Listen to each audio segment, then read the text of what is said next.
Welcome to The Explainer. So today we're diving into what truly transforms someone from just a good driver into a great, highly business-savvy driving instructor. Because let's be honest, it takes a whole lot more than just knowing how to parallel park to build a thriving instruction business. We're going to break down exactly what that takes using the core insights from our source material today. Okay, let's dive into this. We're looking at a structured roadmap for success today, built on 4 foundational pillars: essential instructor skills, the professional mindset, motivating your learners, and finally, driving without discrimination. So, first up is Pillar 1, essential instructor skills beyond the steering wheel. Look, stepping into this career requires much more than just knowing how to operate a vehicle. When we look at the foundations of instruction, there are 3 main parts. Part 1 is theory knowledge, and Part 2 is driving skills. Now, if you're stepping into this role, you likely already have those baseline requirements on lock, right? You know the rules of the road and you know how to drive. But actually, it's Part 3, interpersonal and business skills, where the real magic happens. To put this into perspective, your driving and theory skills are literally just your baseline. That just gets your foot in the door. The real career builders, those are your business and interpersonal skills. While knowing how to drive gets you started, it's the ability to build rapport, effectively interact with your customer, and utilize strong business sense that will actually sustain your business for the long haul. And that leads us perfectly right into Pillar 2, the professional mindset, treating your car like a workplace. Let's shift gears a bit and focus on how you present yourself and your business to the world. How do we actually define professionalism in this context? Well, it's the combination of appropriate dress, a well-maintained vehicle, and a service-oriented attitude that delivers a specific learning outcome. Now sure, wearing a branded shirt or having a shiny branded car, that definitely helps with client perception. It looks great, but true professionalism is deeply rooted in your attitude and how you approach the actual service you're providing. And this brilliantly illustrates the exact mindset you need. To quote our source, it's a workplace. It's not a piece of junk that we're running around in.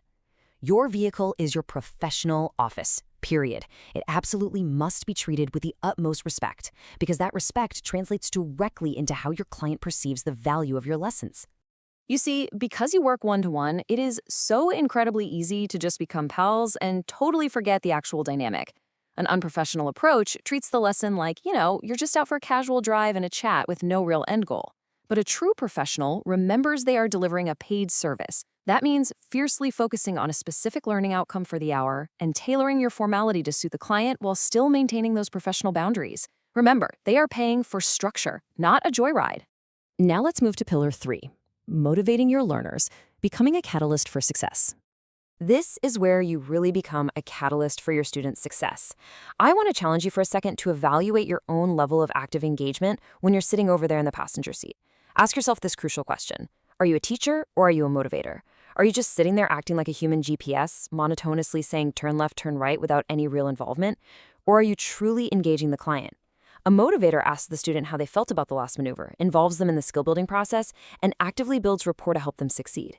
To actually achieve this, you need to adopt what the source brilliantly calls the one-to-one mindset. Basically, you need to behave as if you got out of bed purely to do that one lesson for that one specific person. Think about how powerful that is.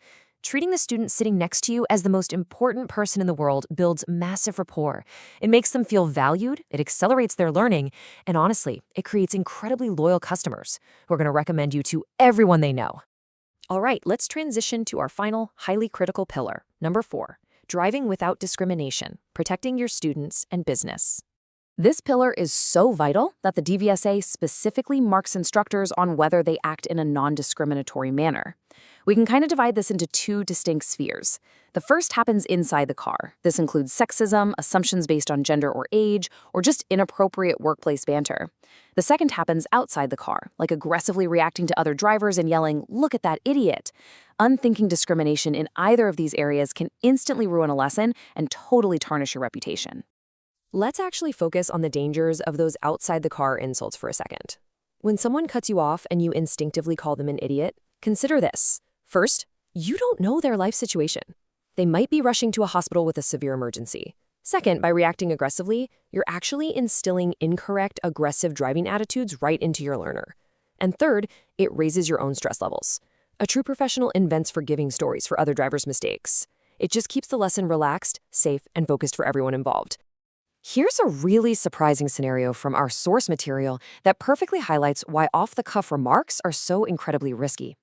Imagine you hurl a quick insult at a passing driver, and your learner turns to you and says, "Oh, wait a minute, that's my mother driving that car."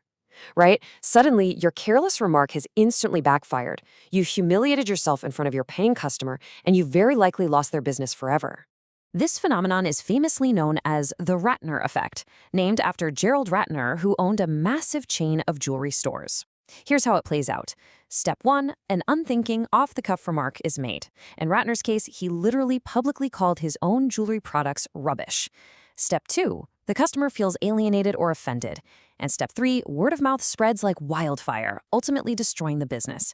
Whether you're selling jewelry or teaching someone how to drive, careless banter and unthinking discrimination are absolutely terrible for business. So let's bring it all back together now. We've covered the 4 pillars: essential instructor skills, the professional mindset, motivating your learners, and driving without discrimination. Mastering these 4 areas isn't just about passing a teaching test. It is the ultimate blueprint for building and sustaining a thriving, highly respected driver training business. Which leaves us with this final thought. You have the driving skills, but do you have the mindset? Take a little time to reflect on your own approach before our next explainer, where we're going to be mastering the in-car environment. Thanks so much for joining me.